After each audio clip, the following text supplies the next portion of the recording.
Welcome to our fourth education. हम लोग का combustion and flame chapter discuss हो रहा है, जिसमें हम लोग ने मोस्टली टॉपिक कवर्स कर लिए हैं। कम्बशन टाइप्स, फायर्स क्या होते हैं, उसके टाइप्स, फ्लेम के मैकेनिज्म और उसके टाइप्स। और आज हम देखेंगे harmful products release on burning of fuels. मतलब क्या जब बर्निंग ऑफ फ्यूल्स जब होता है, फ्यूल्स जब जलता है तो उससे क्या हार्मफुल प्रोडक्ट्स रिलीज होते हैं, वो आज हम लोग देखेंगे। ठीक है, तो harmful products release on burning of fuel. ठीक है, हम लोग पिछली वीडियो में देखे थे कि कुछ कंप्लीट और इनकम्प्लीट कम्बशन होते थे, कुछ कंप्लीट होते थे, कुछ इनकम्प्लीट होते थे। जो इनकम्प्लीट होते थे, इनकम्प्लीट में क्या था कि कुछ कार्बन अनबर्न्ड रहते थे। ठीक है, जो कार्बन अनबर्न्ड रहते थे।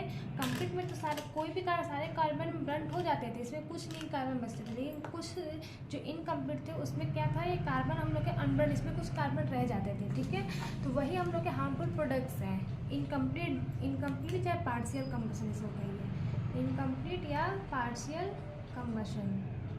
ठीक है, तो ये जो हार्मफुल प्रोडक्ट्स रिलीज होते हैं, ये सिर्फ इनकम्प्लीट से इसमें पूरी तरीके से वो फ्यूल जल नहीं पाता, कुछ कार्बन उसके रह जाते हैं। ठीक है, जैसे हम लोग कैंडल का देखे थे कि उसमें हाइड्रोकार्बन्स होते हैं, हाइड्रोकार्बन्स। तो वो हाइड्रोकार्बन जितने भी कार्बन वो पूरे नहीं जल पाते हैं, इसमें कुछ कार्बन इसमें रह जाते हैं। ठीक है, तो आज हम लोग देखेंगे कि क्या क्या रिलीज। पहला होता है अनबर्न्ड सी पार्टिकल्स, मतलब जो सी मतलब कार्बन। ठीक है, जितने भी कार्बन जो है जो अनबर्न्ड रह जाते हैं इससे क्या होता है, हम लोग को इससे लोगों को अस्थमा होता है, अस्थमा की डिजीज होती है इसमें।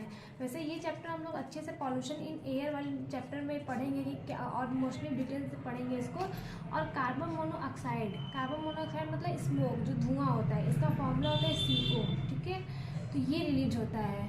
ठीक है, ये एक पॉइजनस गैस है जो हमारे हीमोग्लोबिन है, जो हमारे अंदर हीमोग्लोबिन मतलब जो ब्लड है। ठीक है, ये क्या करता है कि जो अगर हमारे एयर में अगर CO कार्बन मोनोऑक्साइड और ऑक्सीजन दोनों प्रेजेंट है, बट अगर जब CO की मात्रा अगर ज़्यादा हो जाएगी तो हमारा जो हीमोग्लोबिन वो पहले क्या करता है, मोर एफिनिटी करेगा CO को ही, मतलब पहले CO को ही वो लेना चाहेगा। क्योंकि क्या होता है कि ये दोनों मिलकर एक कॉम्प्लेक्स बनाता है जिसका नाम है कार्बोक्सी हीमोग्लोबिन। ठीक है, जिसकी वजह से ये O2 को नहीं लेके कार्बन को ही ले लेता है, क्योंकि ये दोनों मिलकर कॉम्प्लेक्स बनाते हैं, इसका नाम है कार्बोक्सी हीमोग्लोबिन। ठीक है, और उससे क्या होगा कि हम लोग के बॉडी में ऑक्सीजन की कमी हो जाएगी, और ऑक्सीजन की कमी होने की वजह से क्या होगा, हम लोग को हाइपोक्सिया, मतलब जब लैक ऑफ ऑक्सीजन होता है हमारे बॉडी में, जब ऑक्सीजन की कमी होती है तो उसको हम लोग क्या कहते हैं, हाइपोक्सिया कहते हैं। ठीक है, तो ये हो गया। थर्ड क्या होता है कि oxides of nitrogen, sulphur and carbon. ठीक है, ये क्या करते हैं, एसिड रेन और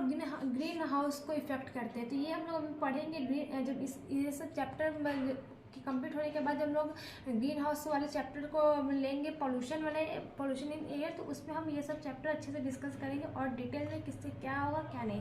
आज की वीडियो में सिर्फ इतना ही।